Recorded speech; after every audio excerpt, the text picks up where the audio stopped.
రక్షకుడైన యేసుక్రీస్తు వారి శ్రేష్టమైన నామములో ఈ శ్రీనివాసపురం గ్రామంలో నివాసం ఉంటున్నటువంటి చిన్నపిల్లలకు, పెద్దలకు, వృద్ధులకు, వ్యాపారస్తులకు, వ్యవసాయం చేసేవారికి, ఉద్యోగం చేసేవారికి ప్రభు పేరిట వందనములు తెలియపరుస్తున్నాం. ప్రియమైనటువంటి వారలారా, ప్రతి నెలలో 2 కూటములు ఇలా ప్రతి గ్రామంలో మేము ప్రభు ప్రేరేపణ నిమిత్తమై ఇలా 2 గ్రామాల్లో మేము సంధిస్తూ వస్తున్నాం. అనేక గ్రామాలు మేము సంధిస్తున్నప్పుడు, అనేక గ్రామాలు ఇలా కూటములు ఏర్పరిచినప్పుడు అనేక మంది జనాలు, అనేక మంది విశ్వాసులు, వ్యాధిగ్రస్తులు, సమాధానం లేనివారు, సంతోషం లేనివారు అనేక మంది కూటములో కలుసుకొని కూటము చివరి సమయంలో దేవుని యొక్క వర్తమానం విన్న తర్వాత అనేక హృదయాలు మార్చబడినది. సమాధానం లేని వారు సమాధానాన్ని పొందుకున్నారు, విడుదల లేని వారు విడుదల పొందుకున్నారు.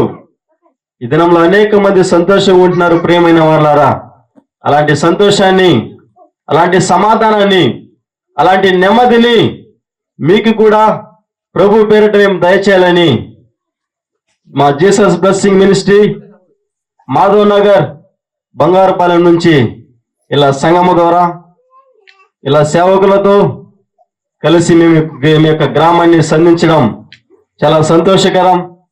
ప్రియమైన వాళ్ళారా, ఈ సమయాన్ని దేవునికి కేటాయించుదాం. ఒకవేళ మీరు ఈ స్థలానికి రాకుండా, ఒకవేళ మీకు ఇబ్బందికరంగా ఉండొచ్చేమో, ఒకవేళ నడవలేని స్థితిలో ఉండొచ్చేమో, ఒకవేళ కుటుంబ కార్యాలు ఉండొచ్చేమో, ఒకవేళ బలహీనులుగా ఉండొచ్చేమో, దయచేసి ఈ సమయంలో దేవుని యొక్క వర్తమానాన్ని బోధిస్తున్నప్పుడు మీ యొక్క హృదయములను, మీ యొక్క ఆలోచనలను యొక్క శబ్దం వినుచున్నటువంటి వైపుకు, దేవుని యొక్క మాటలు వినబడుతున్నటువంటి వైపుకు, దేవుని స్వరాన్ని వైపు మీ చెవులను త్రిప్పమని ప్రభు పేరిట మనం చేస్తున్నాం. ప్రియమైన వాళ్ళారా, దైవ సేవకులు, జీసస్ బ్లెస్సింగ్ మినిస్ట్రీ వ్యవస్థాపకులు పాస్టర్ ఏవన్ పాస్టర్ గారు, అలాగనే పాస్టర్ గారు, మరి పెద్ద కుమారుడు అయినటువంటి రెవరెండ్ కిరణ్ జాన్పాల్ పాస్టర్ గారు మన మధ్యలో వచ్చి ఉన్నారు. వారు నిరంతరము ప్రభు సేవకు అప్పగించుకుంటూ దేవుని కొరకే జీవిస్తున్నటువంటి దైవ సేవకులుగా ఉన్నారు. ప్రియమైన వాళ్ళారా, ఉద్యోగాన్ని వదిలిపెట్టి, సమస్తమును వదిలిపెట్టి, మరి అయిన వారిని కూడా వదిలిపెట్టి, గ్రామం చేత తృణీకరించబడి, గ్రామం చేత, బంధువుల చేత వెలివేయబడి ప్రభు కొరకు వైరాగ్యంగా జీవిస్తున్నటువంటి దైవ సేవకులు ఈ దినంలో మీ గ్రామాన్ని సంధించడం, మీ గ్రామంలోనికి రావడం, మీ కొరకు వర్తమానం అందించడం, మీ కొరకు ప్రార్థన చేయడం చాలా సంతోషకరమైన విషయము. ప్రియమైన వాళ్ళారా, వారి ప్రార్థన ద్వారా అనేక మంది విడుదల పొందుకున్నారు, అనేక మంది స్వస్థత పొంది ఉన్నారు. ఇలా తిరుపతి, ఇలా చిత్తూరు, ఇలా వేలూరు, ఇలా అనేక కర్ణాటక ప్రాంతము, అనేక దూర ప్రాంతాల నుండి సంఘానికి వస్తున్నటువంటి వ్యాధిగ్రస్తుల కొరకు ప్రార్థన చేసే దైవ సేవకులుగాను, అనేక మంది విడుదలైన వారికి విడుదల వచ్చేటువంటి దేవుని యొక్క సేవలో వారి నిమగ్నమై ఉన్నారు. ప్రియమైన వాళ్ళారా, కాబట్టి వారిని ఇప్పుడు మనం ఆహ్వానిద్దాం. మనమందరిగా చప్పట్లు కొట్టి అది పాస్టర్ గారిని ఆహ్వానిద్దాం. అందరూ చప్పట్లు కొట్టి దేవుని స్తుతిస్తూ పాస్టర్ గారిని ఆహ్వానిద్దాం. హల్లెలూయా. ప్రభువు రక్షకుడైన యేసుక్రీస్తు దివ్యనామంలో శ్రీనివాసపురంలో నివసిస్తున్నటువంటి మీకందరికీ యేసు ఆశీర్వదించు సంఘము తరపున ఆ కృతజ్ఞాస్తుతులు తెలియచేస్తున్నాం. అందరూ కూడా తలలు వంచి, ఈ గ్రామాన్ని దేవుడు ఎక్కువగా ప్రేమిస్తున్నాడు, ఈ గ్రామాన్ని దేవుడు మరెక్కువగా దీవించి ఆశీర్వదించినట్లు దేవుని యొక్క అమూల్యమైన సందేశాలని దేవుడు మాట్లాడినట్లు మనందరూ కూడా తలలు వంచి ప్రార్థన చేద్దాం. దేవాది దేవుని వైపు చూద్దాం. రాజులకు రాజైన యేసయ్య ఎంతో గొప్పవాడు ఆయన, మంచి దైవం ఆయన. ప్రతి వారిని రక్షించుటకు వచ్చిన వారాయన. ఈ వేళలో అందరం కూడా తలలు వంచి దేవుని మహిమ, దేవుని ప్రసన్నత, దేవుని యొక్క సన్నిధి ఈ గ్రామం అంతటా నింపబడినట్లు, దేవుని సన్నిధి చేత ఈ స్థలాన్ని దేవుడు నింపునట్లుగా ప్రార్థించుకొని దైవర్తమానం విందాం. దేవుని వాక్యములు స్వస్థపరచగలవు, దేవుని వాక్యములు బాగు చేయగలవు, దేవుని వాక్యములు పడిపోయిన వారిని లేవనెత్తగలదు, దేవుని యొక్క మాటలు గాయాలని మాన్పగలదు, దేవుని యొక్క మాటలు పడిపోయిన వ్యాధిగ్రస్తులను స్వస్థపరచగలదు, పాపులను రక్షించగలదు దేవుని మాటలు. ఈ వేళలో దేవుడు మాట్లాడినట్లుగా ప్రార్థిద్దామా? మహాగణుడా, ఈ గ్రామంలో వసిస్తున్న ప్రజలను బట్టి వారికి నీ సువర్తమానాన్ని అందించే భాగ్యాన్ని ప్రసాదించవయ్యా. వారు కూడా నీ మంచి సందేశాన్ని, నీ శుభ వర్తమానాన్ని, నీ దైవ రాజ్యపు వర్తమానాన్ని, పరలోకపు మాటల్ని ప్రభువా ఈ గ్రామంలో ఉన్న పెద్దలు చిన్నలు వినుటకు భాగ్యాన్ని గ్రామానికి ప్రసాదించినందులకు స్తుతి స్తోత్రములు తెలియచేస్తున్నా. మీ దాసుడు కాదయ్యా, మీరే మాట్లాడమని ఆహ్వానిస్తున్నా, మీరే మాట్లాడమని మిమ్మల్ని పిలుస్తున్నా. మీ సన్నిధి చేత నింపి బలపరచమని యేసయ్య పేరట ప్రార్థించి వేడుకొనిచున్నాము తండ్రి, ఆమేన్. హల్లెలూయా. రెండు చేతులు తీసుకొచ్చిన వారు ఒక్కసారి హల్లెలూయా చెప్దాం. హల్లెలూయా అంటే దేవునికి స్తుతి, ఘనత, మహిమ అని అర్థము. మార్కు రాసిన సువార్త 16వ అధ్యాయంలో 15వ వచనంలో నుండి దేవుడు తన వర్తమానాన్ని మనకు దయచేయబోతున్నాడు. మార్కు రాసినటువంటి సువార్త 16వ అధ్యాయము 15వ వచనము చదువుకుందాం. మరియు మీరు సర్వలోకానికి వెళ్ళి సర్వ సృష్టికి ఆమేన్. హల్లెలూయా. ఇది యేసుక్రీస్తు ప్రభుల వారు ఈ భూలోకంలో 3.5 సంవత్సరం సేవ చేసి ఆయన మరణించి తిరిగి లేచిన తర్వాత, పునరుద్ధానుడై మరణమును గెలిచిన తర్వాత ఆయన చెప్పాడు, మీరు సర్వలోకానికి వెళ్ళి సర్వ సృష్టికి సువార్తను ప్రకటించండి అని చెప్పాడు. ఏంటి సర్వ సువార్త? సర్వ సృష్టికి సువార్త ఎందుకు చెప్పాలి? ప్రియమైన దేవుని బిడ్డలారా, ఈ శ్రీనివాసపురానికి ఈ రోజు ఎందుకు వచ్చి సువార్త చెప్పాలి?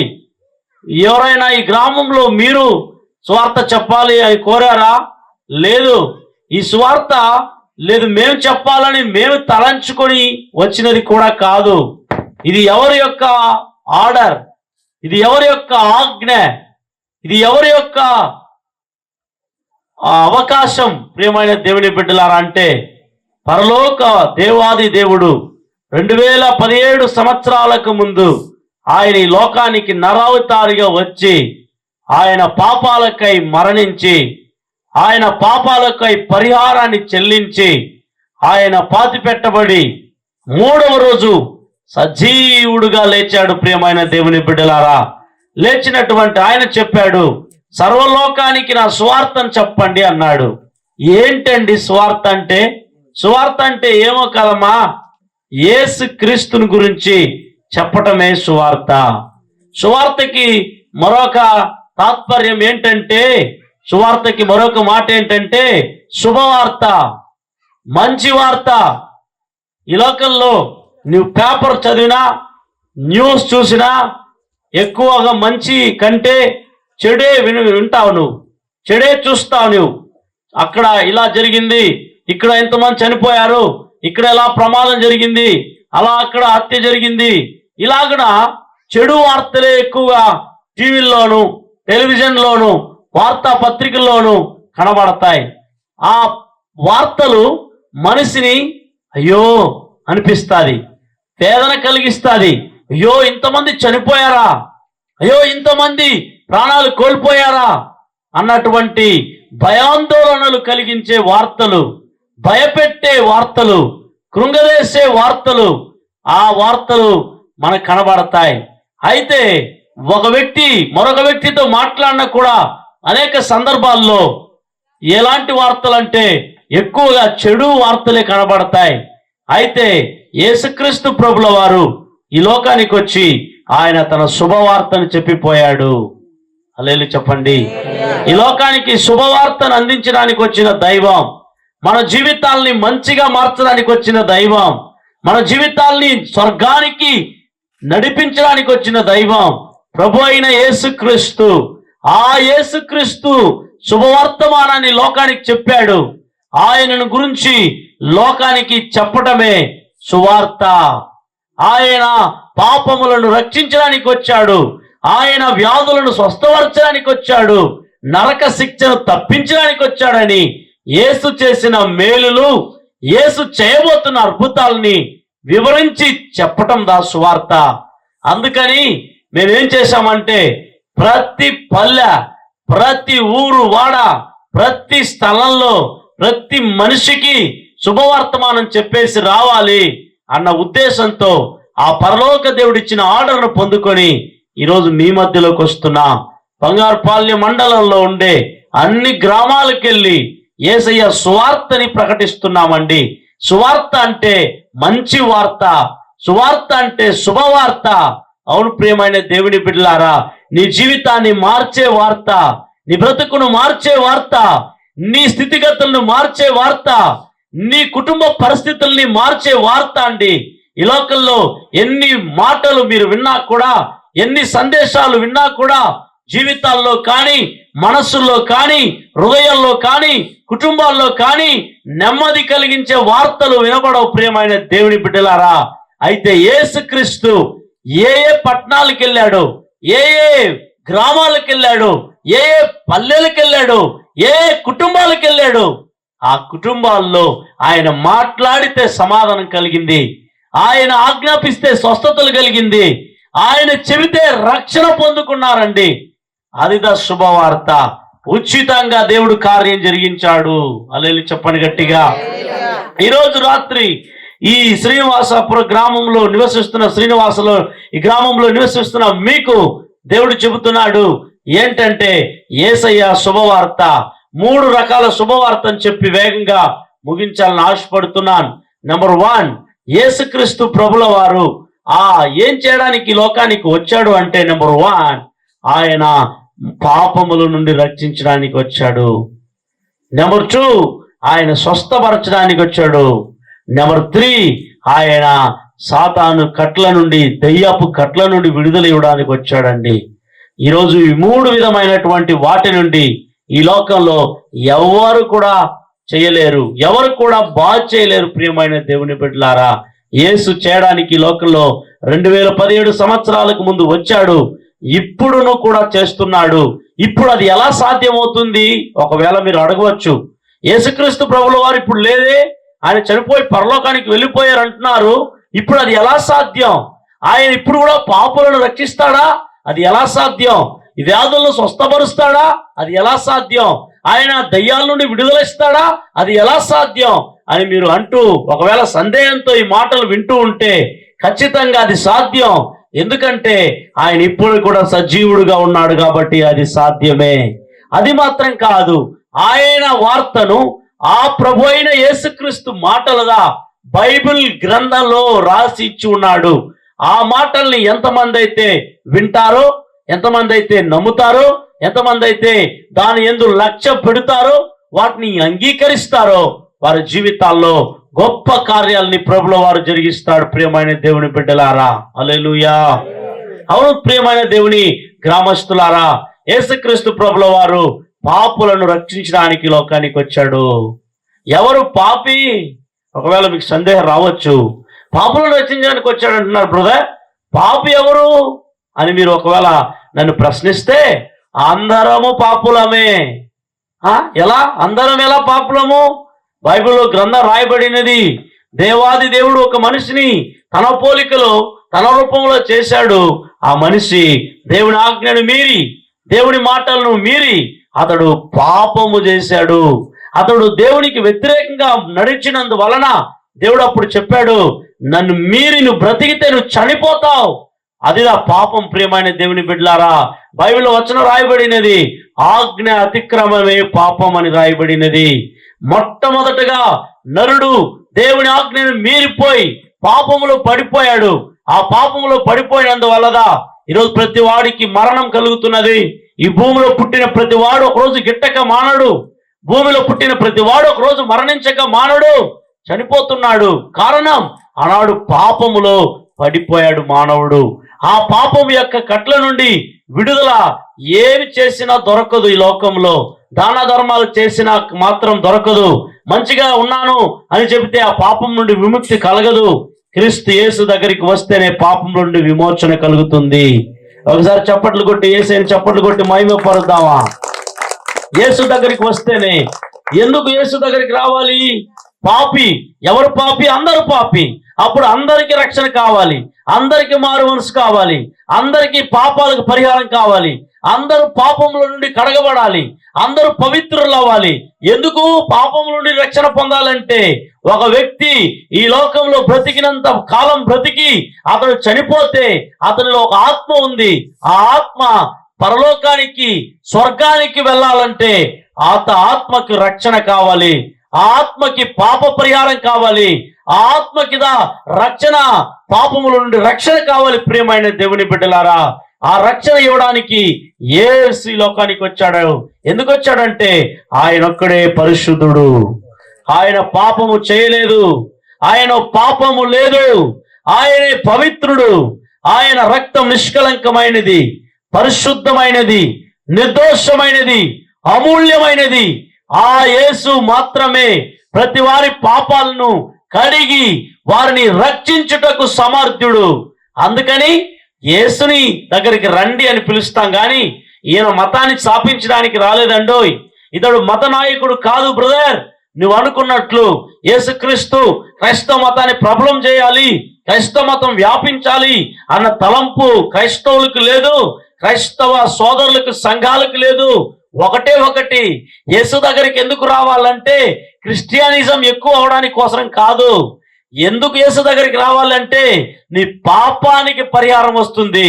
నీ పాపానికి పరిహారం ఎప్పుడు వస్తుందో అప్పుడు నీ ఆత్మ పరలోకానికి స్వర్గానికి వెళ్ళే అర్హత పొందుకుంటావు.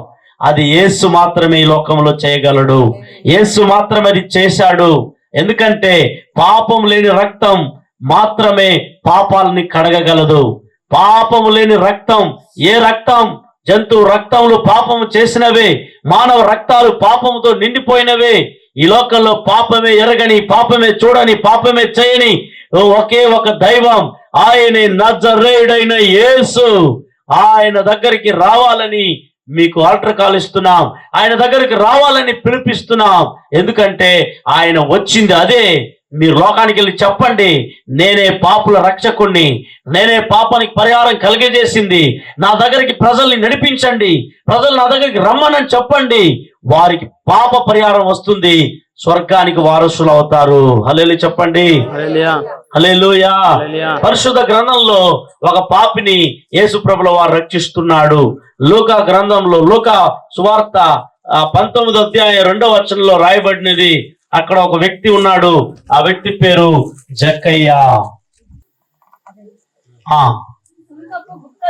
శుంకపు గుత్తదారుడును ధనవంతుడునైన జక్కయ్య అను పేరు గల ఒకడు.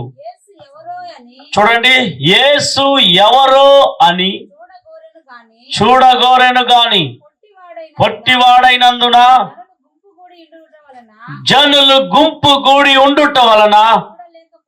ఆమేన్. హల్లెలూయా చెప్పండి. యేసుక్రీస్తు ప్రభుల వారు యెరికో అనే పట్టణానికి వెళ్ళాడు. ఆ పట్టణంలో చాలా మంది ఉన్నారు. ఆ పట్టణంలో పెద్ద వ్యాపారాలు జరిగేది. మీ ఊరు వలె, మీ ఊరికి మేము ఎలా వచ్చామో ఆనాటి దినాల్లో యేసుక్రీస్తు ప్రభుల వారు కూడా ఆయన యెరికో పట్టణానికి వెళ్ళాడు. వెళితే ఆ పట్టణంలో చాలా మంది ఉన్నారు. ఆ పట్టణంలో అయితే ఒక స్పెషల్ గా ఒక వ్యక్తి ఉన్నాడు. ఆ వ్యక్తి పేరు జక్కయ్య. అతడు పొట్టివాడు రెండోది. మూడోది, అతడు ఐశ్వర్యం కలిగిన ధనవంతుడు అని రాయబడినది. పొట్టివాడు ధనవంతుడు సుంకపు గుత్తదారుడు అని రాయబడినది. అతడు వడ్డీ వ్యాపారస్తుడు, డబ్బుల్ని మోసం చేసి సంపాదించేవాడు, అన్యాయస్తుడని కూడా బైబిల్ చెప్పింది. అది మాత్రం కాదు, అతడు ఒక పాపి.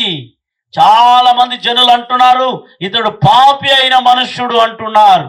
అయితే ఈ పాపి అయిన మనుష్యుడు, పొట్టివాడైన మనుష్యుడు, సుంకపు గుత్తదారుడైన మనుష్యుడు, ఈ జక్కయ్య అనే మనుష్యుడు యేసుని గురించి విన్నాడు.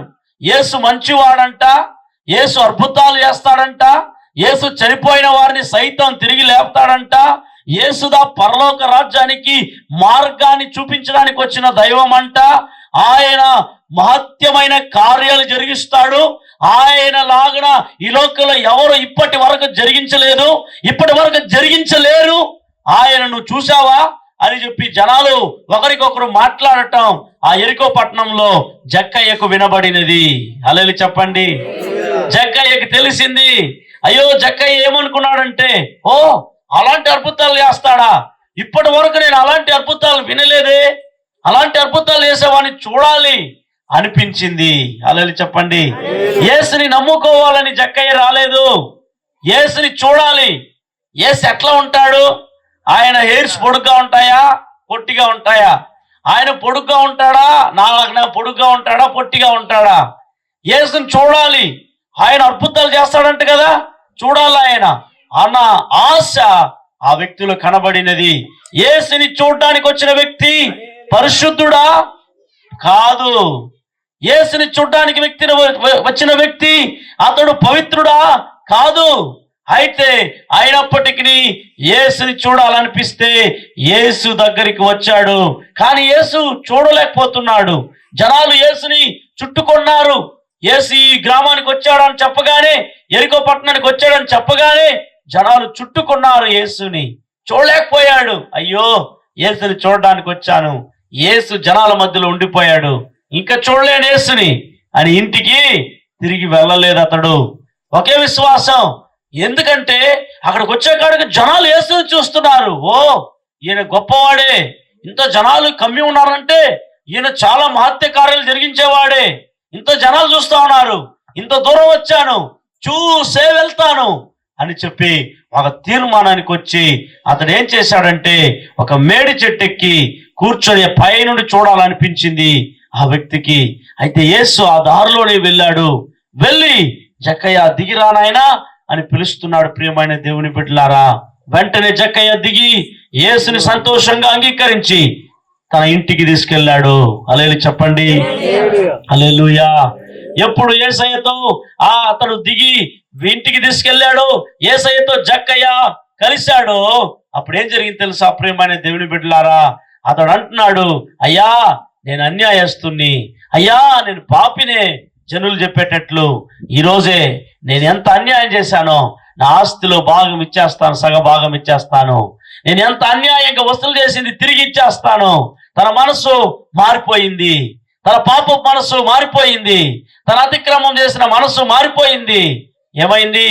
ఏమి చేయలేదు యేసయ్యా, నీ ఇంటికి రా, నీ ఇంటికి నేను రావాలనుకుంటున్నారా, దిగిరా అన్నాడు. వెంటనే యేసయ్య వెంటనే తీసుకుని వెళ్తున్నాడు యేసయ్యని జక్కయ్య ఇంటికి వెళ్ళగానే ఏం జరిగింది ప్రియమైన దేవుని బిడ్డలారా?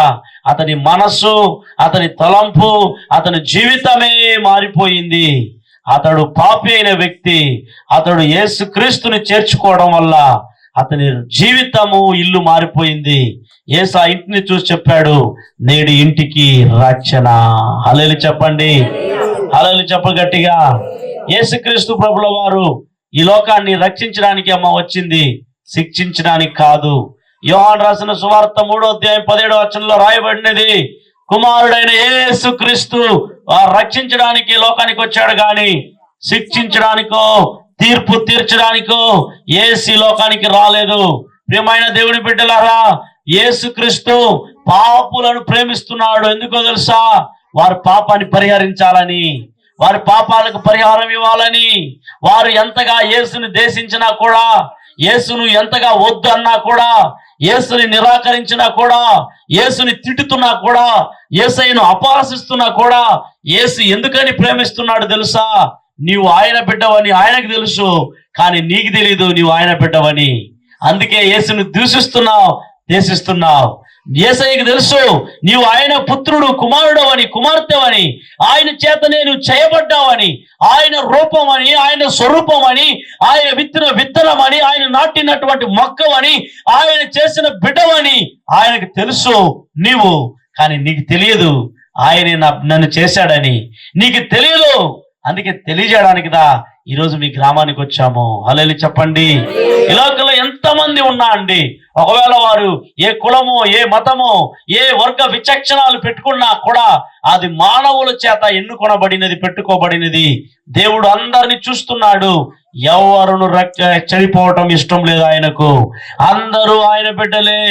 ఈ శ్రీనివాసపురంలో ఉండే అందరూ ఒకవేళ యేసుని ఇప్పటి వరకు నీకు తెలియదేమో, యేసయ్య సన్నిధికి నువ్వు రాలేదేమో, యేసయ్యను ప్రార్థించడము, యేసయ్యను విశ్వాసించడం దైవంగా నీకు తెలియలేదేమో, కానీ యేసు నిన్ను ప్రేమిస్తున్నాడు.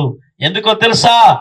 నీ పాపములను యేసు 2017 సంవత్సరాలకు ముందు పరిహరించడానికి కోసము సిలువలో తన రక్తాన్ని కార్చి తన ప్రాణాన్ని త్యాగబలిగా సమర్పించాడు. ఇప్పుడు సింపుల్, నువ్వు యేసుక్రీస్తుని నీవు జగ్గయ్యవలే యేసుక్రీస్తుని నీ హృదయంలోకి ఆహ్వానిస్తే చాలు, నీ ఇంటికి యేసుని పిలిస్తే చాలు, నీ పాపాలకు క్షమాపణ దొరుకుతుంది, నీ పాపాలకు పరిహారం దొరుకుతుంది. అండి, జగ్గయ్యకు డబ్బులున్నాయి, జగ్గయ్యకు ధనం ఉంది, అప్పుడు సంతోషం లేదు అతనికి. యేసు రాగానే అతనికి ఎక్కడ లేని సమాధానం, సంతోషము. హల్లెలూయా. నేడు ఇంటికి రక్షణ వచ్చిందని. అవును, యేసు లోకాన్ని రక్షించడానికి వచ్చాడండి. వాక్యం రాయబడినది 1 యోహాను 1వ అధ్యాయం బైబిల్లో రాయబడిన 7వ వచనంలో, కుమారుడైన యేసుక్రీస్తు రక్తము సకల పాపములను కడిగి, ప్రతి పాపములను కడిగి వారిని పవిత్రులుగా చేస్తుంది. అందుకే యేసు కల్వారి సిలువలో తన రక్తాన్ని ఆయన కార్చాడు. హల్లెలూయా చెప్పండి. ఈరోజు సింపుల్ అండి, యేసుక్రీస్తు నిన్ను ప్రేమిస్తున్నాడు. ఇప్పుడు నీవు అయ్యో ఇన్ని రోజులు యేసయ్యా నువ్వు నన్ను ప్రేమించావా? తెలియకపోయింది నాయన. ఈరోజు నేను నిన్ను ప్రేమిస్తానని నువ్వు ప్రేమించడం మొదలు పెట్టావు అనుకో, నీ పాపాలకు పరిహారం కలుగుతుంది.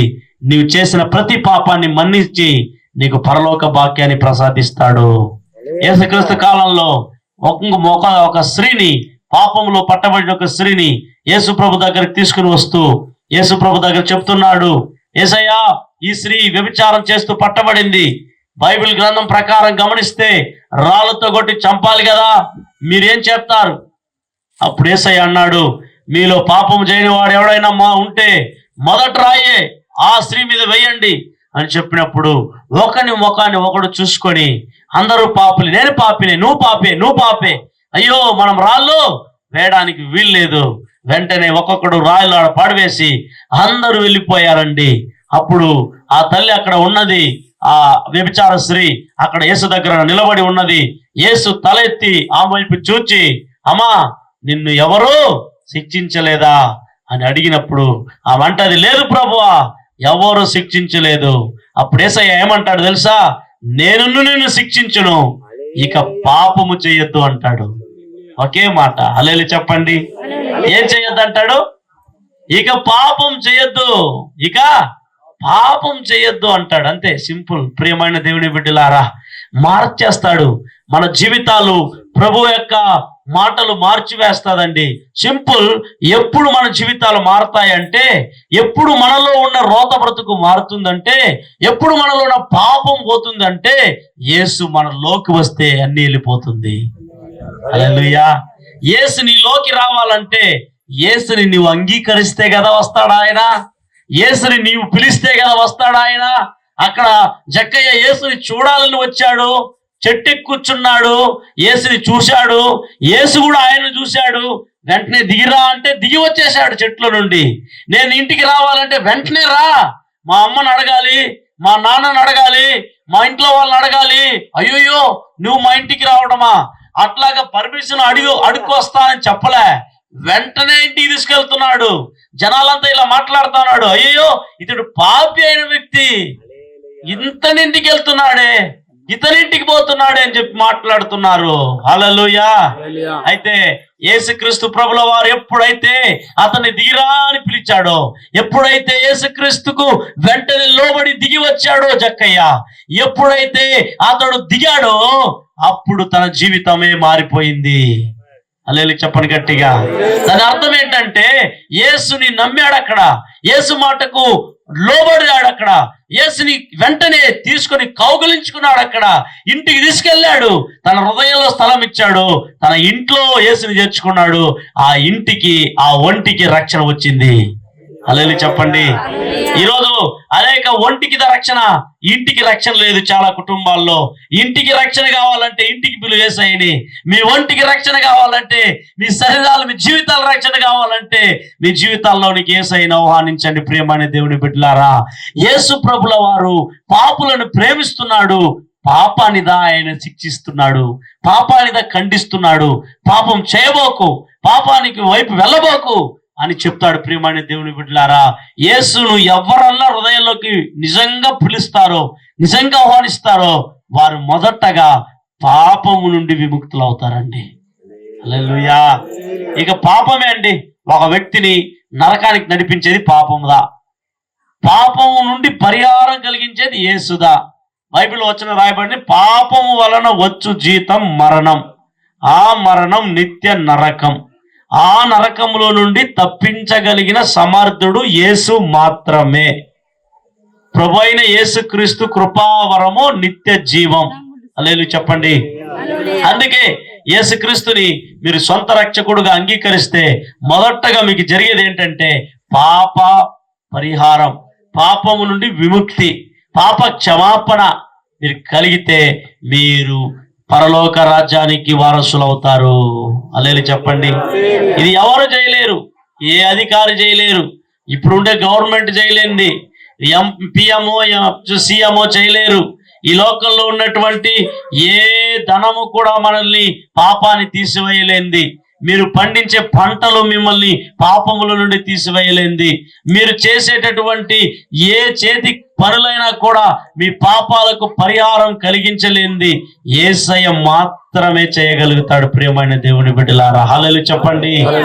హల్లెలూయా. ఈ యేసయ్య పాపముల నుండి నిన్ను స్వస్థపరుస్తూ మార్చగలుగుతున్నాడు. రెండవది ప్రియమైన దేవుని బిడ్డలారా, నీ యొక్క దయ్యపు కట్ల నుండి విడుదల ఇస్తాడు. ఆమేన్. హల్లెలూయా చెప్పండి గట్టిగా. లూకా 13వ అధ్యాయం 10వ వచనం చదువుకుందాం వేగంగా.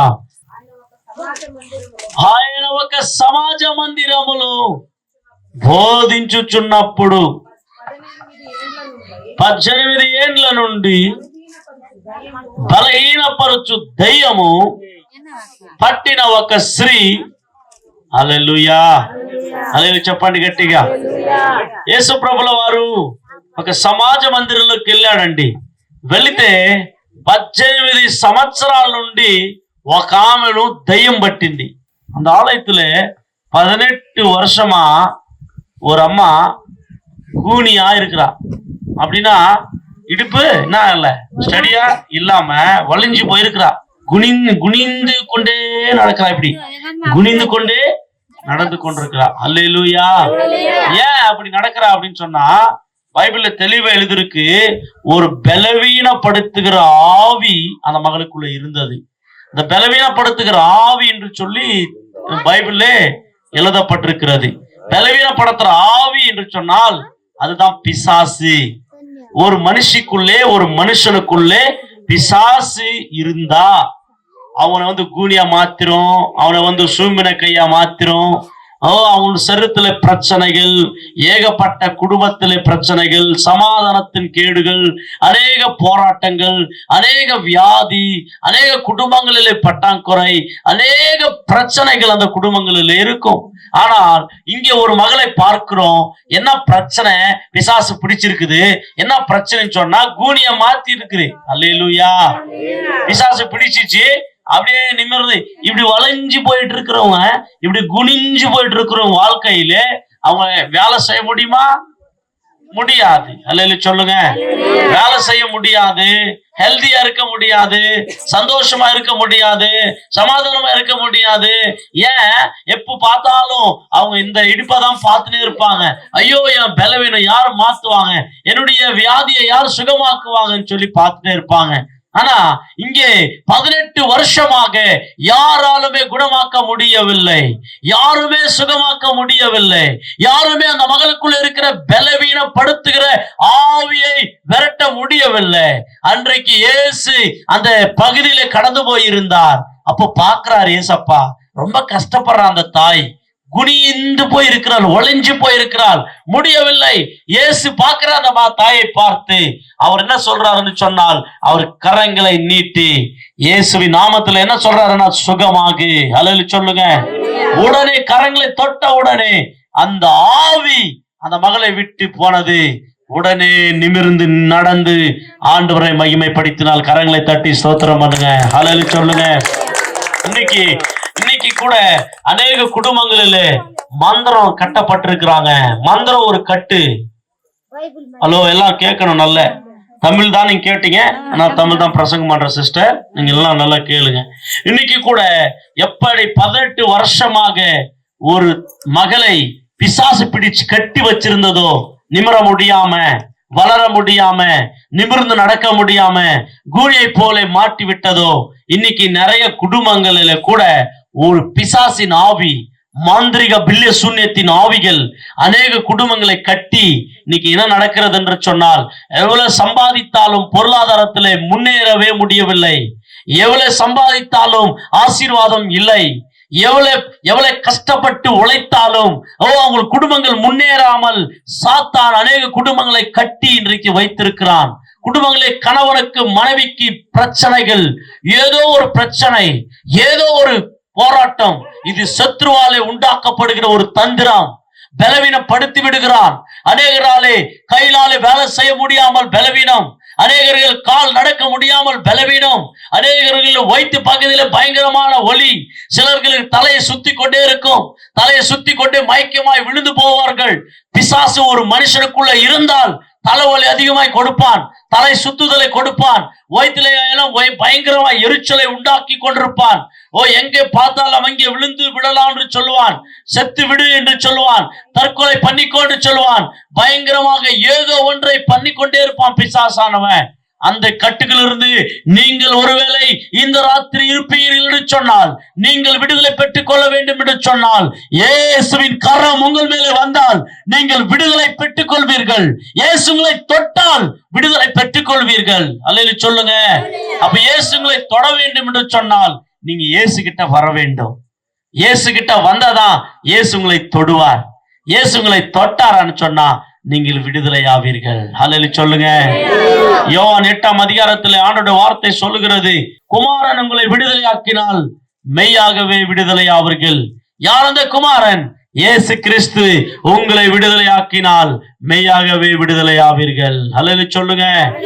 மெய்யான விடுதலைங்க ஏசப்பா கொடுத்தாருன்னு சொன்னா பரிபூர்ண விடுதலைங்க. 100க்கு 100% இயேசு விடுதலை கொடுப்பார். அல்லேலூயா சொல்லுங்க. அல்லேலூயா சொல்லுங்க. எத்தனை குடும்பங்கள், எத்தனை சரீரங்களிலே பலவீனங்கள், எத்தனை சரீரங்களிலே வியாதிகள் இன்றைக்கு, எத்தனை சரீரங்களிலே போராட்டங்கள், எத்தனை சரீரங்களிலே பிரச்சனைகள் இன்றைக்கு. அதிலிருந்து விடுதலை பெற்றுக் கொள்ள வேண்டும் என்று சொன்னால் ஒரே ஒரு காரியத்தை மாத்திரம் நாம் செய்யும் போது கர்த்தர் விடுதலை கொடுப்பார். ஏசப்பா, நீர் என்னை தொடும், நான் விடுதலை பெற்றுக் கொள்ள வேண்டும். அல்லேலூயா சொல்லுங்க. ஐயா, 18 வருஷமாய் கூனியா இருந்தவளை தொட்டீங்களே, சுகத்தை கொடுத்தீங்களே, என்னையும் தொடும் ஆண்டவரே, என் குடும்பத்தை தொடும் ஆண்டவரே, என் கணவரை தொட்டு சுகமாக்கும் ஆண்டவரே, என் பிள்ளைகளை தொட்டு குணமாக்கும் ஆண்டவரே, என் குடும்பத்தை நீர் வந்து தொட்டு குணமாக்கும் ஆண்டவரே. என் குடும்பத்துல இத்தனை பிரச்சனைகள் இருக்கிறது, இத்தனை போராட்டங்கள் இருக்கிறது, இத்தனை கண்ணீர் இருக்கிறது, இத்தனை வியாதிகள் இருக்கிறது, உம்மாலே சுகமாக்க முடியும் ஆண்டவரே என்று சொல்லி நீங்கள் ஆண்டவரை பார்த்து சொல்லும் போது நிஜமாய் கர்த்தர் உங்களையும் குணமாக்க வல்லவர். எப்போ ஏசப்பா செய்தாரு, இன்னைக்கும் செய்வாரா? இன்றைக்கும் நிச்சயமாகவே செய்வார். இப்பொழுதும் செய்வார். இன்றைக்கும் அவரால் செய்ய முடியும். அல்லேலூயா சொல்லுங்க. இயேசு ஒன்று இந்த பூமிக்கு எதற்காய் வந்தார் என்று சொன்னால், பாவிகளை ரட்சிக்கும்படி இயேசு இந்த பூமியிலே வந்தார். எப்படி பாவிகள் ரட்சிக்கப்படுவார்கள் என்று சொன்னால், அவருடைய சொந்த ரத்தத்தையே உயிரையே கொடுத்தார். அவர் நம்மளை பாவத்திலிருந்து ரட்சிப்பதற்காக. அல்லேலூயா சொல்லுங்க. இரண்டாவது, இயேசு இந்த பூமியிலே அவர் மனிதருக்கு என்ன செய்கிறார் என்று சொன்னால், வியாதியிலிருந்து, பிசாசின் கட்டுகள் இருந்து விடுதலை கொடுக்கிறார். மந்திர கட்டுகள், பில்லிசுனிய கட்டுகள் இருந்து தேவன் விடுதலை கொடுக்கிறார். நீங்கள் குடும்பங்களிலே அநேக வியாதிகள் என்று சொல்லி நிறைய பேர் என்ன பண்ணுகிறார்கள் என்று சொன்னால், மந்திரவாதிகளை நோக்கி ஓடுகிறார்கள். 5000 10,000 கொடுத்து மந்திரங்களை பண்ணி கொண்டு வந்தால், தாய்த்துகளை தகடுகளை கட்டிக்கொண்டால் குடும்பங்கள் ஆசீர்வாதமாய் மாறும் என்று சொல்லி அவங்க யோசிக்கிறார்கள், பணங்களை செலவழிக்கிறார்கள். ஆனா சுகம் இல்லை. அல்லேலூயா சொல்லுங்க. மந்திரத்தாலே அழிக்கலாம், மந்திரத்தாலே அநேக குடும்பங்களை நாசப்படுத்த முடியும் தவிர, மந்திரத்தாலே ஆசீர்வாதத்தையோ, மந்திரத்தாலே சமாதானத்தையோ, மந்திரத்தினாலே சந்தோஷத்தையோ கொண்டு வர முடியாது. அல்லேலூயா சொல்லுங்க. அல்லேலூயா. மந்திரத்தினால மாங்காய் கூட விழாது, சோத்திரம். காத்துனால விழுந்துரும். அல்லேலூயா சொல்லுங்க. காத்தடிச்சா. ஆனா மந்திரம் மாங்காய் கூட தள்ள முடியாது. அருமையான சகோதரனே, சகோதரியே, இயேசு நல்லவர். நீங்க அங்கே போயிட்டு பணங்கள் எல்லாம் செலவழிச்சு குடும்பங்களிலே நீங்க கடன் பிரச்சனையாய் மாறாதீங்க. இயேசு கிட்ட ஒரு பணம் கொடுக்க தேவையில்லை. இயேசு கிட்ட வந்தா உங்க வாழ்க்கையை கொடுத்தா மாத்திரமே போதும். இயேசுவே என்னை ஆசீர்வதியும் சொன்னா இயேசப்பா ஆசீர்வதிப்பார். இயேசுவே சுகமாக்கும் என்று சொன்னாலும் இயேசு சுகமாக்குவார். என் வீட்டுக்கு கூட வாங்க இயேசப்பான்னு கூப்பிட்டா போதும். இதுக்கு எதையுமே செய்ய தேவையில்லைங்க. ஒரே ஒண்ணு, உங்க வாழ்க்கையை அர்ப்பணித்தா போதுங்க. வாயை விரிவாய் திறந்து உங்க உள்ளத்திலிருந்து இயேசு என்று சொல்லி கூப்பிட்டா போதுங்க. இயேசுங்க வாழ்க்கையை மாற்றி போடுவார். உங்க குடும்பத்தின் நிலைமைகளை மாற்றி போடுவார். உங்க விவசாயங்களை கர்த்தர் ஆசீர்வதிப்பார். உன் கையின் பிரயாசங்களை கர்த்தர் ஆசீர்வதிப்பார். நீங்கள் போகையிலும் வருகையிலும் ஆசீர்வதிக்கப்பட்டிருப்பீங்க. எப்படி சொன்னால், இயேசுங்க வாழ்க்கையில் எங்க குடும்பத்திலே வரும்போது. அல்லேலூயா சொல்லுங்க. 18 வருஷமாய் கூனியா இருந்த மகளை யாராலுமே சுகமாக்க முடியாது. அந்த மகளை இயேசு தொட்ட மாத்திரத்தில் சுகம் பெற்றுக் கொண்டார். இன்றைக்கு இயேசு உங்களையும் தொட்டு சுகமாக்க அவர் வல்லவராய் இருக்கிறார். ஒன்று மாத்திரம் செய்ய வேண்டும், இயேசுவை முழு இருதயத்தோடு விசுவாசிக்க வேண்டும். இயேசு அப்பொழுது அற்புதம் செய்வார். அல்லேலூயா சொல்லுங்க. அல்லேலூயா. மார்க் எழுதின சுவிசேஷத்திலே 5ஆம் அதிகாரம் 27ஆம் வசனத்திலே ஒரு மகளை நம் வேதத்திலே வாசிக்கிறோம். அந்த மகள் பெரும்பாடுள்ள வியாதி, ரத்தப்போக்கு 12 வருஷமாய். பாருங்க அருமையான சகோதரனே, சகோதரியே, சகோதரிகள் நல்ல கேளுங்க. ரத்தப்போக்கு வியாதி, பயங்கரமாய் ரத்தம் போயிட்டே இருக்கும், ப்ளீடிங் போயிட்டே இருக்கும். அது பயங்கரமான கொடூரமான வியாதி. அது நாத்தம் எடுக்கும். அது பார்க்கும்போது பயங்கரமாய் வேதனையா இருக்கும். அவங்க பார்க்கும்போது எவ்வளவு நல்ல தடிமையா இருந்தாலும் ஒல்லி ஒல்லியா மாறிடுவாங்க, சுரும்பலா மாறிடுவாங்க. ஏன்? ரத்தம் போய் போய் பலவீனம். பயங்கரமாய் நாடிகள், நரம்புகள் எல்லாம் ரத்தம் போயிடும். அருமையான சகோதர சகோதரி, ஒரு வருஷம் அல்ல, 12 வருஷமாக ஒரு மகளுக்கு அப்படி போதுன்னு சொன்னா எவ்வளவு கொடூரமா இருக்கும் அந்த வியாதி. சொசைட்டில, கிராமத்துல யாருக்கு முன்னாலே வர முடியாது. ஏன்? எல்லாருக்கும் தெரியும், இந்த மகள் வந்தாலே ரொம்ப நாத்தம் எடுக்கும்னு சொல்லுவாங்க. எவ்வளவு மோசமான நிலைமை. 12 வருஷங்க, ஒரு வருஷம் அல்ல, 12 வருஷம். அந்த மகன் என்ன பண்ணா?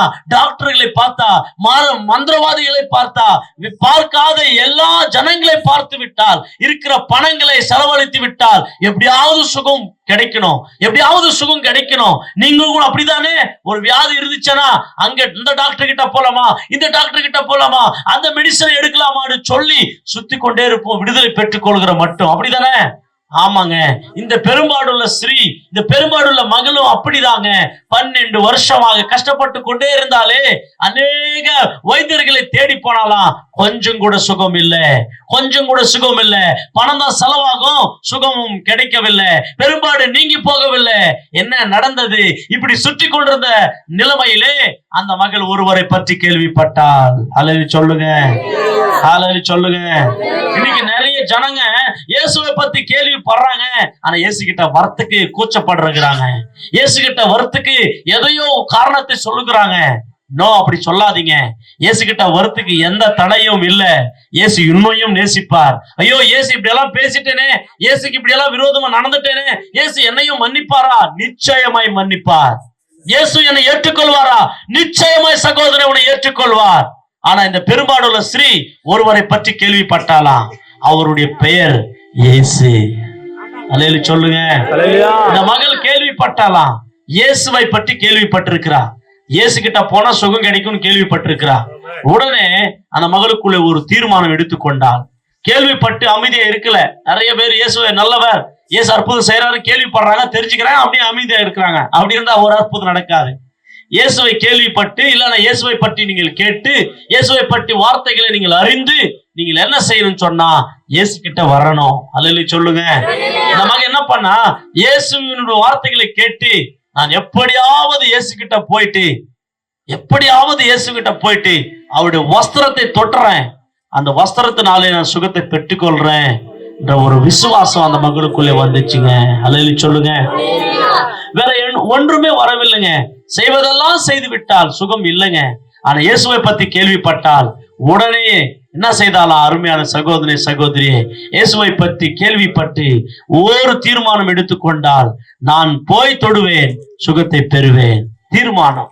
இன்றைக்கு மனிதருடைய வாழ்க்கையிலே நிறைய செய்திகளை கேட்கலாம், நிறைய சுசேஷங்களை கேட்கலாம், நிறைய சாட்சிகளை கேட்கலாம். அது கேட்கிற மாத்திரத்தில் அற்புதம் நடக்காது. ஒரு தீர்மானம் எடுக்கிறோமே அதில் தான் அற்புதம் நடக்கிறது. அல்லேலூயா சொல்லுங்க. ஒரு தீர்மானம் எடுக்க வேண்டும். கர்த்தர் என் வாழ்க்கையிலும் அற்புதம் செய்வார், என் வாழ்க்கை கர்த்தருக்கு ஒப்பு கொடுப்பேன் என்று எடுக்கிற தீர்மானம் தான். இன்றைக்கு அந்த தீர்மானம் எடுத்துக்கொள்கிறதில்லை. நிறைய மக்கள் சுசேஷ கூட்டங்களுக்கு போகிறார்கள், சர்ச்சைகளுக்கு போகிறார்கள், அவருடைய வார்த்தை கேட்கிறார்கள், கேட்டுவிட்டு வந்து விடுகிறார்கள். அந்த வார்த்தை கேட்டு ஆமா என் வாழ்க்கை இப்படி இருக்கிறது, ஆமா பைபிளுக்கு மாறாக என் வாழ்க்கை நடந்து கொண்டிருக்கிறேன், வேதம் இப்படி சொல்லுது, இயேசு இப்படி சொல்றார், என் வாழ்க்கை வேற விதமாய் நடக்கிறேனே, ஐயோ இயேசு என்னோடு பேசிக் கொண்டிருக்கிறார், இன்றைக்கே என் வாழ்க்கையை ஒப்பு கொடுக்கிறேன் என்று ஒரு தீர்மானம் எடுக்க வேண்டும். அதுதான் அற்புதங்களை கொண்டு வரும், அதுதான் அற்புதங்களை செய்யும். இன்றைக்கு தீர்மானம் எடுக்க வேண்டும். நீ எத்தனை செய்திகளான கேட்கலாம், அந்த செய்தியின் வழியாக உன் வாழ்க்கையில ஏதோ ஒரு பாவம் அடங்கி இருக்கும், அந்த செய்தியின் வழியாக கர்த்தர் ஏதோ ஒன்றை உனக்கு பேசியிருப்பார். அதுதான் அந்த பேசின உடனே நீ ஒரு தீர்மானம் எடுக்க வேண்டும். பேசின உடனே உன் வாழ்க்கையை ஒப்பு கொடுக்க வேண்டும். அப்பொழுது அற்புதம் நடக்கிறது. அந்த பெரும்பாடுள்ள ஸ்ரீ இயேசுவை பற்றி கேள்விப்பட்ட உடனே ஒரு தீர்மானம் எடுத்துக்கொண்டது. நான் கடந்து போவேன், இயேசுவின் ஓர வஸ்திரத்தை தொடுவேன், சுகத்தை பெற்றுக்கொள்வேன். அப்படியே போனது. அப்படியே இயேசுவின் ஓர வஸ்திரத்தை விசுவாசமாய் போய் தொட்டது. உடனே பெரும்பாடு நீங்கிட்டு. கரங்களை தட்டி தேவ நாமத்தை மகிமைப்படுத்துவோம். பெரும்பாடு வியாதி நீங்கி போனதுங்க. பெரும்பாடு வியாதி, ரத்தப்போக்கு நீங்கி போனது. எல்லாம் ப்ளீடிங், எவ்ரிதிங் எல்லாமே கர்த்தர் சுகமாக்கி விட்டார். எவ்வளவு பெரிய அற்புதம் பாத்தீங்களா?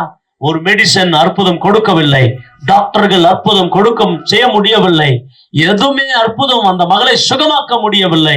இயேசு ஓர வஸ்திரத்தை தொட்டால், ஒரு தீர்மானத்தோடு போய், ஒரு விசுவாசத்தோடு போய், கர்த்தர் வஸ்திரத்தை தொட்டால் மாத்திரம் போதும், நான் சுகமாவேன். அதுதாங்க தீர்மானம்.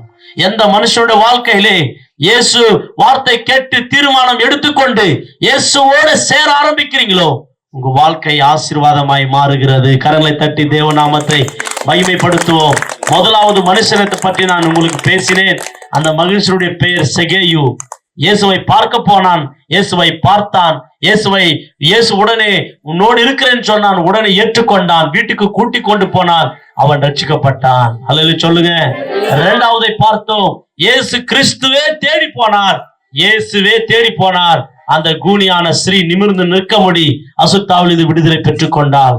மூன்றாவது பார்க்கிறோம், இயேசுவையே தேடி வந்தால் பெரும்பாடு நீங்கி போனது. அல்லேலூயா சொல்லுங்க. எல்லா விஷயங்களையும் பாருங்க, ஒன்று நடக்கணுங்க. இயேசு கிட்ட நீயாவது வரணும், இல்ல இயேசாவது உங்ககிட்ட வரணும். அல்லேலூயா சொல்லுங்க. இது ரெண்டு எப்ப நடக்குதோ அப்ப உங்க வாழ்க்கையில அற்புதம் நடக்க ஆரம்பிக்குது, உங்க வாழ்க்கை மாற ஆரம்பிக்குது. ஒன்னு நீயாவது இயேசு கிட்ட வரணும், இல்லன்னா இயேசாவது உங்ககிட்ட வரணும். அல்லேலூயா சொல்லுங்க. அந்த ரெண்டு நடக்கலன்னு சொன்னா ஒன்றுமே வாழ்க்கையில நடக்காது. இன்னைக்கு இயேசு உங்க கிராமத்துக்கு வந்திருக்கிறாரு, உங்களை தேடி வந்திருக்கிறாரு. நீயும் இயேசு கிட்ட வந்துவிடு, உன் வாழ்க்கை இயேசு கிட்ட ஒப்புக்கொடு. உன் வாழ்க்கையிலே இருள் நீங்கிவிடும், உன் வாழ்க்கையில இருக்கிற கஷ்டங்கள், தரித்திரங்கள், ஒருமை நீங்கிவிடும். உங்களுக்கு விரோதமாய் உருவாக்கப்படுகிற எந்த ஆயுதமும் வாய்க்காமலே போகும். உங்களுக்கு விரோதமாய் எழும்புகிற எந்த சத்துருவின் சதிநாசங்கள் உங்களை ஒன்றும் சேதப்படுத்தாது விசுவாசிங்கள். அல்லேலூயா சொல்லுங்க. கர்த்தரை நம்புகிறவர்கள் ஒவ்வொரு நாளும் செழிப்பார்கள் என்று வேதம் சொல்லுகிறது. இந்த வேளையிலே எத்தனை பேருக்கு இயேசு வேணும் என்று விரும்புகிறீர்கள்? இயேசுவை நான் தொடுவேன், இயேசுக்கு இடம் கொடுப்பேன். சகேயை இடம் கொடுத்தான் இருதயத்திலே. சகேயை வீட்டுக்குள்ள அழைத்துக் கொண்டு போனான். அந்த வீடு ரட்சிக்கப்பட்டது. இவனும் ஆபிரகாமின் குமாரன் என்று சொன்னார் தேவன். இன்றைக்கு உங்களை பார்த்து, உங்க கிராமத்தை பார்த்து ஆண்டவர் பரலோகத்திலிருந்து சொல்ல போகிறார், மகளே, நீயும் ஆபிரகாம் குமார்த்தியே, நீயும் இன்றைக்கு சுகம் பெற்றுக்கொள். உன் வாழ்க்கையில் இருக்கிற இருள் இன்றைக்கு நீங்கி போகிறது. வா மகளே, உன்னை சுகமாக்குறேன் என்று தேவன் அழைக்கிறார். பெரும்பாடை அன்றைக்கு மாத்திரம் நீக்கி போடவில்லை. இன்றைக்கும் எத்தனையோ பெரும்பாடு சுகமாகி கொண்டிருக்கிறது. எத்தனையோ கூனிகள் நிமிர்ந்து நடந்து கொண்டிருக்கிறார்கள். எத்தனையோ சப்பானிகள் நடந்து கொண்டிருக்கிறார்கள். எத்தனையோ ஆண்டவர் மிரக்கிள்ஸை செஞ்சு கொண்டிருக்கிறார். எத்தனையோ அற்புதங்களை கர்த்தர் அடையாளங்களை செஞ்சு கொண்டிருக்கிறார். உங்களுக்கும் இன்றைக்கும் செய்ய அவர் வல்லவராய் இருக்கிறார். உங்கள் கிராமத்திற்கு அவர் உச்சிதமாக இலவசமாக எந்த ஒரு பணமும் எடுக்காமல் தேவன் உங்களுக்கு கொடுக்க ஆயத்தமா இருக்கிறார். அன்பான சகோதரி சகோதரியே, ஒருவேளை குடி அடிமைத்தனத்தில் அழிந்து கொண்டிருக்கிறாயா? ஐயோ, என் வாழ்க்கையில குடி இந்த குடினால சரீரம் அழிந்து, குடும்பம் அழிந்து, எல்லாம் அழிந்து கொண்டிருக்கிறது என்று வேதனையோடு இருக்கிறாயா? வா, இயேசு கிட்ட வா, உன் வாழ்க்கை மாறும். வா, கண்ணீரோடு இருக்கிறாயா? வா, இயேசு உன் கண்ணீரை மாற்ற முடியும். வா, சமாதானம் இல்லாமல் இருக்கிறாயா? வா, ஒருவேளை பிசாசினால அலக்கடிக்கப்பட்டிருக்கிறாயா? வா, ஒருவேளை டாக்டர்களை ரிப்போர்ட்கள் ஒன்றும் இல்லை, உனக்கு எக்ஸ்ரே எடுத்தாலும் ஸ்கேன் எடுத்தாலும் ஒன்றும் இல்லை, ஆனாலும் சரீரத்திலே வியாதி இருக்கிறதையா என்று சொல்லி கொண்டிருக்கிறாயா? எந்த மெடிசின் எடுத்தாலும் சுகம் இல்லை என்று எல்லா மெடிசின் எடுத்து பார்த்தாச்சு, ஒரு மெடிசினால் எனக்கு சுகம் கிடைக்காது இனி என்று டாக்டரால கைவிட்டப்பட்ட நிலையில் இருக்கிறாயா? வா, இயேசு பரம டாக்டராக உன்னை சுகமாக்க வல்லவராய் இருக்கிறார். உன் சூழ்நிலையை மாற்ற அவரால முடியும். உன் குடும்பத்தினுடைய வாழ்க்கையை மாற்ற அவரால முடியும். அவரால் எல்லாம் செய்யக்கூடும். அல்லேலூயா சொல்லுங்க. ஒன்று மாத்திரம் நீங்கள் செய்ய வேண்டும், இயேசுவே என்று சொல்லி உங்க முழு இருதயத்தோடு இயேசுவை இருதயத்தை கூப்பிட்டீங்களா, இயேசு உங்கள் இருதயத்துக்குள்ள வருவார், உங்களை தொடுவார், உங்களை சுகமாக்குவார். எத்தனை பேருக்கு இந்த ராத்திரி மனம் திரும்புதல் வேணும்? மனம் திரும்புங்க. பரலோக ராஜ்யம் ஆயத்தமா இருக்குது. இந்த வேலையில எல்லாரும் எழுந்து நிற்கலாமா? உன் கண்ணீர் எல்லாம் கணக்கில் வைத்திருக்கிறார். உன் கண்ணீர் எல்லாம் கர்த்தர் மாற்ற போகிறார். மகளே, என் வாழ்க்கையிலே ஏன் இத்தனை கண்ணீர் என்று எத்தனையோ பேர் கண்ணீர் சிந்தினவர்கள் உண்டு. கர்த்தர் இன்றைக்கு உன் கண்ணீரை கர்த்தர் மாற்ற போகிறார். உன் கண்ணீரை கர்த்தர் இன்றைக்கே மாற்ற போகிறார். மகளே, நீ பட்ட வேதனைகள், நீ பட்ட போராட்டங்கள், நீ பட்ட பாடுகளை கர்த்தர் இன்றைக்கே மாற்ற போகிறார். இன்றைக்கே மாற்ற போகிறார். உங்க குடும்பங்கள் நிலைமைகள் மாறப்போகிறது இன்றைக்கே. உங்க வாழ்க்கைகள் மாறப்போகிறது இன்றைக்கே. நீ உன் சரீரத்திலே உண்டான வேதனையினாலே, உன் சரீரத்திலே உண்டான போராட்டத்தினாலே எத்தனையோ கண்ணீர் சிந்தி நீ வேதனைப்பட்டாய் அல்லவா? இன்றைக்கு இயேசு உன்னை தொடுகிறார்.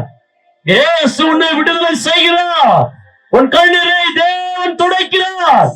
நீ கவலைப்பட தேவையில்லை. இனி கர்த்தர் இன்றைக்கு மாற்றுகிறார். உங்க வாழ்க்கையில ஒரு மாறுதல், உங்கள் உள்ளத்துல ஒரு மாறுதல், எங்க இல்லாத எல்லை இல்லாத சமாதானம், மகிமையின் வல்லமை உங்களை நிரப்புகிறது, நிரப்புகிறது, நிரப்புகிறது. உங்களுக்கு விரோதமாய் செயல்படுகிற அத்தனை செயல்கள் உடைந்து போகிறது. கர்த்தர் அற்புதம் செய்கிறார். கர்த்தர் அற்புதம் செய்கிறார். வாலிப சகோதரர்களை கர்த்தர் தொடுகிறார். வாலிப சகோதரர்களை கர்த்தர் நேசிக்கிறார்.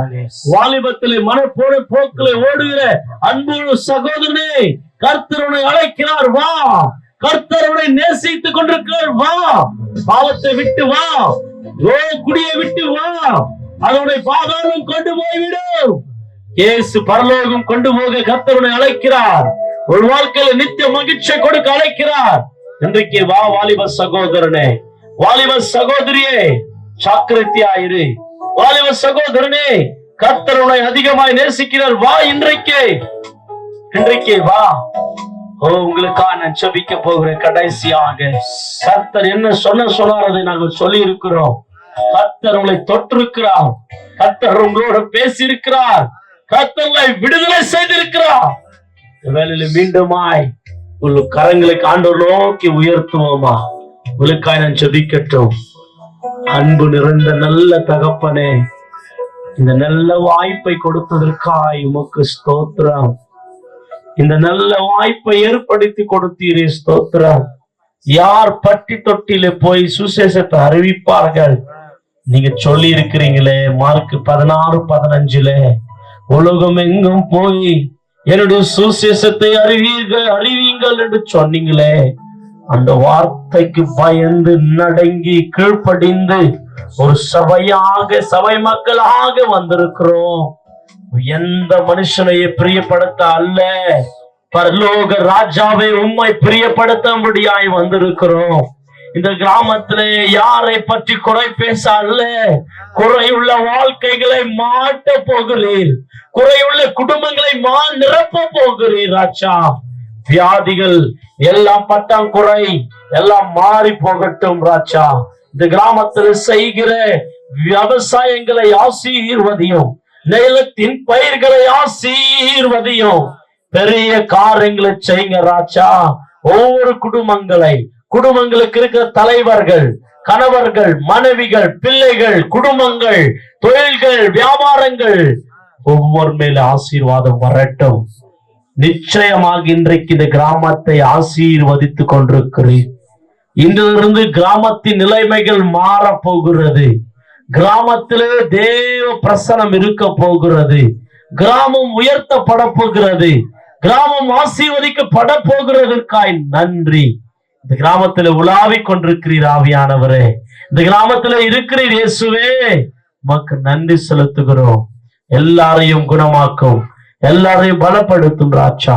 இப்படியாக இயேசு ஆசீர்வதிக்கும் குழுவாக வந்து செய்ய எங்களுக்கு கொடுத்த பாரத்திற்காய் நன்றி. எங்களை ரட்சித்தீங்களே, எங்களுக்கு அந்த சமாதானத்தை கொடுத்தீங்களே, அதே கிராமத்திற்கு சொல்லும்படி எங்களை அனுப்பி அதற்காய் உமக்கு நன்றி. இயற்கை அனுகூலமாய் மாற்றினதற்காய் உமக்கு நன்றி. ஒவ்வொருவரையும் ஆசீர்வதியும். இயேசுவின் நாமத்தில் ஜெபிக்கிறோம் நல்ல பிதாவே, ஆமென்.